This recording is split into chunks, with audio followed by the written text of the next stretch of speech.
Blake Cousins here, Third Phase Moon, broadcasting live from Hawaii, and we are excited to be here. We got the results. What happened in Los Angeles today is basically breaking the news pretty much to the world in regards to what the DNA structure of these elongated skulls discovered in Peru. Now, we were able to interview Dr. L.A. Marzulli, including Brian Forster, in regards to their incredible discoveries of these elongated skulls and the scientific research behind this. We had a team also in Los Angeles doing exclusive interviews, but now everybody's wanting to find out exactly what happened over there. There were some technical difficulties, unfortunately. There was a live stream that was going to go out of Los Angeles at the Marriott Hotel where this announcement was being made, so there was a lot of information that didn't get out. So now, right here at Third Phase Moon, we're happy that we're able to get this information as it was released to the public for the first time, the DNA result of the Peru elongated skulls, what went down. So we had our correspondent down there doing interviews, taking in information, and we've got Bill, and Bill was there, and I want to ask Bill, he's got the exclusive, basically, the information coming out. So we're quite excited to run with this story as it's liquid right now. Bill, you with us? Yes, I am. And I was at the event today at the Marriott Hotel, and Dr. L.A. Marzulli was disappointed that the audio crew he hired was unable to do the live stream. He's going to be fixing that and having the whole program today sent out later this evening, and he is apologizing. But as you say, the information from this event has not gone out yet. I was there, and I was 5 hours watching various experts take the stage and talk about what they had found in Peru. And it was very interesting because Dr. L.A. Marzulli is very worried, not worried, but very concerned that people from the world of academia will challenge his findings. So he went out of his way to have people who were skilled in archaeology. He had 2 medical doctors there. He had a woman, Chase Klotsky, who worked for the Department of Defense. She was a actual person who is in charge of making sure everything is accurate for this 5 years of study.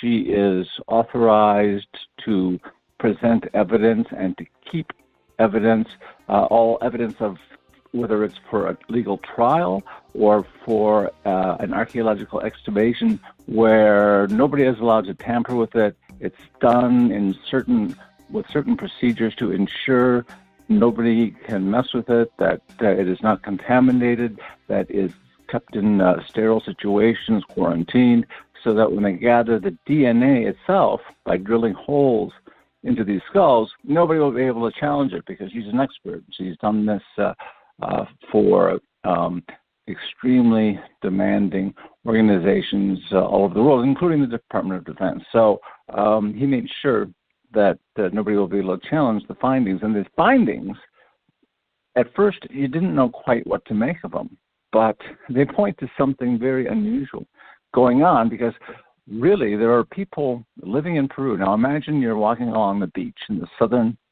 tip of Peru, along the Pacific Ocean, in the year 300 BC. This is before any of the Spaniards came over and attempted to colonize much of Latin America or pillage it or all the things they did there. And there's been no foreign contamination yet, so to speak. There's been no, cross-pollination from foreigners. And there are these really tall people. And they're over, at that time, 6-7 feet is pretty tall. And they're walking along the beach, and they'll have red hair, they'll have blonde hair, they'll have conical heads, unusually elongated heads. These are not normal Latin American characteristics.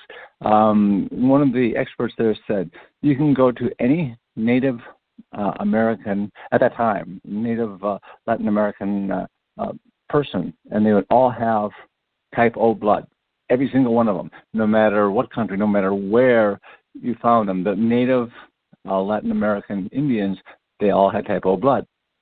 Found from the scientific analysis, they'll have type AB blood, they'll have type A blood, as well as O blood. So they're from a very different place. Plus, again, the native characteristics in Latin America is to have black hair, sort of, darker skin. They have a lot of common elements that we're all familiar with. They don't have red hair. They don't have blonde hair. And here are these people, and these mummies, that skulls they've collected, sometimes they'll have the hair still intact, and they've done top rate scientific analysis to say, yes, this is real hair, and this is the color red, and this is the color blonde. So there's something very different about these people.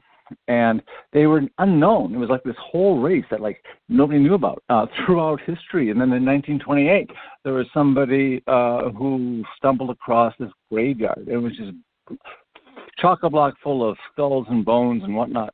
And apparently this group was eventually, they ended up, the feeling is the next people to invade their land sort of won the war, so to speak, and they slaughtered all these people and just, buried them and or threw their bones in this big, massive boneyard. And so until 1928, nobody even knew a thing about them. And then that started some investigation, but not a lot. The Peruvian government didn't know what to do with this, and Peruvian academia didn't exactly know what to do with it either. And so eventually along comes Dr. L.A. Marzulli, and he is captivated by this because he feels these people are really, really special. There's something highly unusual, and it transcends anything about typical, ethnography.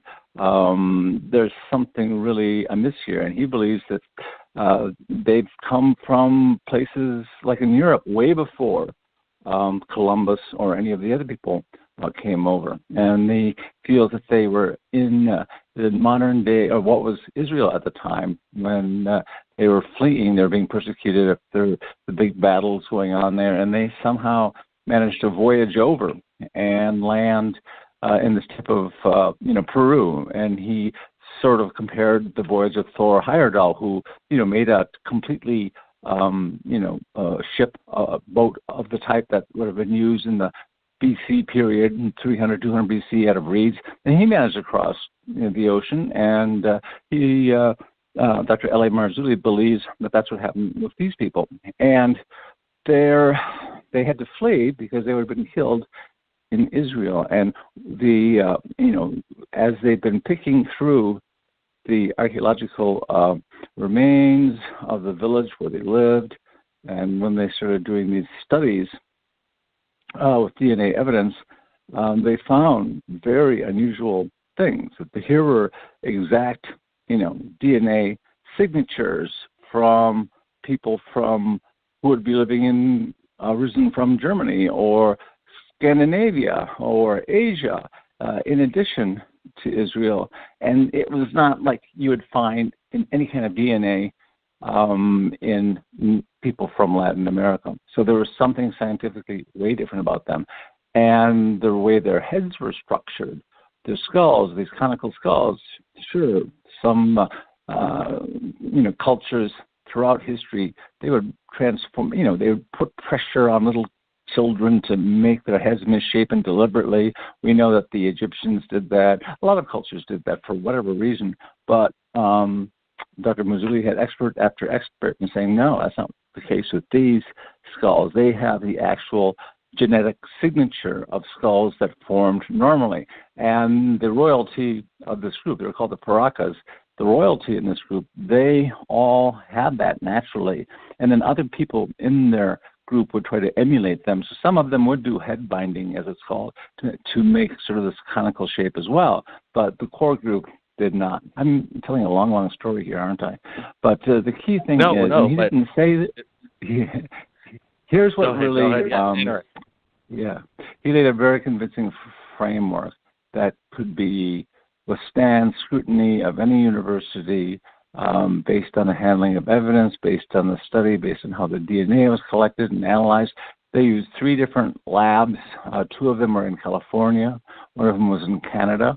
And to make sure that they, one of them didn't come up with something that was just a fluke. They all pretty much came up with the same findings about the DNA of these paracas being from exactly where you wouldn't expect, to be from, in Middle Europe, being from Asia. And so this group, and none of the presentation went into what I'm about to tell you. It wasn't until, after the presentation that, I took Dr. Marzulli aside. We went outside the lecture hall, sat down in a quiet place, and I ran some video of him. And I said, well, what do you really think? When you guys sit and talk about this, what do you think these people really came from? And that's when it got interesting. And I think I've got some video that you could show on your show, Blake, that probably would be a lot better than me sort of trying to explain it here. Yeah, Sure, absolutely, Bill. The report you did, what you found out over there today, just within 12 hours, we're going to be broadcasting this on Third Phase Moon to the world, and people are going to be consuming this information, and now we're going to have to be thinking to ourselves, is there some kind of new human species that has its own DNA structure exclusive to itself, and there's a mystery going down. Well, Bill, you're going to have to keep us updated with this whole elongated skull mystery. But now the results are in. Could you again tell us what are the DNA results, and what do people think on the ground over there? If this is alien, or is this basically some kind of human species? Well, when we're talking about DNA, keep in mind that the best they can really do is compare it to other forms of DNA. And if there's nothing in there's a big, genetic database basically that scientists throughout the world can access to compare one group to another. What are the characteristics of this person I found? Let's say it's a deceased person, whatever. And then, they want to find out what are the common roots to it. And that's what the DNA actually showed, is that the DNA, you would expect it to be, show that it was from typical of the DNA of Native Americans, who lived in Latin America at that time, 300 years BC. This group, the Paracas, lived from 300 BC to 180. You'd expect that, it would match with the people, the tribe down the road, the tribe to the north of them throughout Latin America. There would be similarities, but it has none of the characteristics of the DNA of the other, native people of Latin America. And that's sort of where the DNA rests. There's other things beyond it that suggest almost an otherworldly nature to the skulls. And that's where, for example, there were 2 medical doctors there, and there was a man who was he came from he's a professor from Memphis, and he had great knowledge of anthropology and bone structures of people throughout the development of man. And he just shook his head and said, look, he had been contacted about the Paraca people. He's been contacted about these skulls. And he said, should I get involved with this or not? Because he was a man of science. He's a man who was not given to flights of fancy. He wanted to certain subjects that sort of fell within anthropology. But then, so he just sent one email to Dr. Marzulli, and suddenly he said, and suddenly I get a bunch of skulls and coming back to my, office. And he's got a complete immersion in them. And so he studied these skulls, and there are some of the skulls that have been recovered from, of course, the Paracas, location where they lived in Peru, and he couldn't believe what he saw. It wasn't the top of the skull so much, which was fascinating, this elongated skull.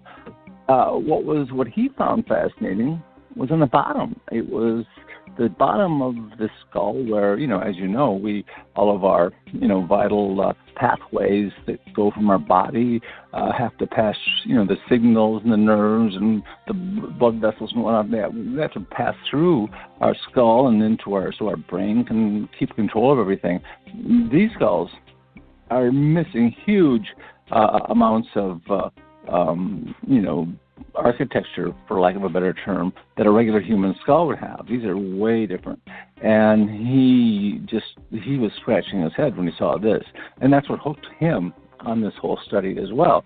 And so, sure, the DNA shows that these people have foreign origins other than Latin America, which is pretty unusual for people living, 300 years BC. And then, but the skulls are not like any skulls of any human being that this archaeologist ever saw. And so the medical doctors then expanded on this and said, no, these are totally wrong. Like, for example, we have the way, a child is born and the plates of our skull eventually fuse, and it's a pretty normal thing. But these skulls aren't right. They don't have 3 plates. They've got 2 plates. They have things in that the formation Basically, of these skulls are different. They're impossible to be human, is what they say. This is amazing because L.A. Marzulli said that they might have to rewrite the history books on this one. And basically, with the information coming out, it seems like this is something that needs to be done. There's something very strange on here. We're going to have to be following up on this, Bill. We've run out of time for the show, but we're going to be doing updates, everybody. Don't worry, Third Phase of Moon, we're going to be on top of this. On an ongoing basis. And Bill's got some exclusive interviews with Brian Forrester, L.A. Marzulli on the ground over there in regards to this announcement that happened today. And we're so happy to report this to the world right now, Third Phase of Moon. Bill, appreciate the work. We'll be talking to you real soon. Everybody, keep your eyes on the skies. Okay. Tell you what, we're not alone, people. We'll see everybody again next time.